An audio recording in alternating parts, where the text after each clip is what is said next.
क्या होता है इंटरप्रिटेशन डिपार्टमेंट? लोकसभा और राज्यसभा की प्रोसीडिंग्स में इंटरप्रिटेशन डिपार्टमेंट का रोल बहुत बड़ा है।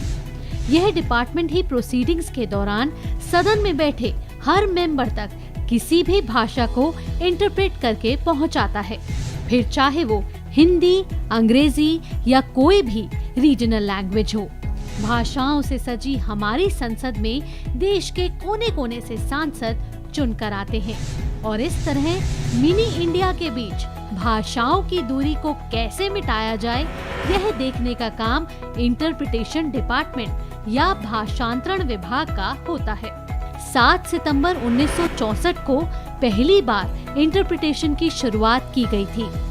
शुरुआत में हिंदी से अंग्रेजी में भाषांतरण होता था। उसके बाद कुल 22 भाषाओं में भाषांतरण होने लगा। पार्लियामेंट सेशन के बाद भी यह डिपार्टमेंट उतना ही एक्टिव होता है जितना और दिनों में।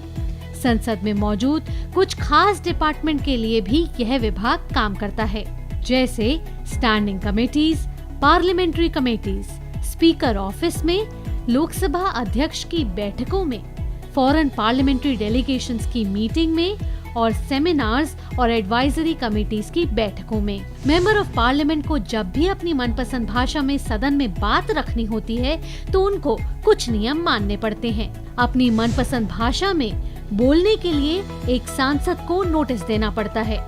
संसद में आधे घंटे पहले सांसद देते हैं नोटिस। प्रश्नकाल में चर्चा में भाग लेने के लिए सांसद को एक दिन पहले इंटरप्रिटेशन डिपार्टमेंट को बताना पड़ता है। अपनी मनपसंद भाषा में बोलने के लिए सांसद को लोकसभा अध्यक्ष की अनुमति लेना अनिवार्य है। खास बात यह है कि इंटरप्रिटेशन और ट्रांसलेशन में काफी अंतर है, इसलिए आप दोनों को एक ही समझने की भूल कभी मत करना, क्योंकि इंटरप्रिटेशन साथ साथ होता है जबकि ट्रांसलेशन में ऐसा बिल्कुल नहीं होता। इंटरप्रिटेशन में एक अर्थ का अनर्थ हो सकता है, लेकिन ट्रांसलेशन में आपके पास सोचने का पूरा समय होता है।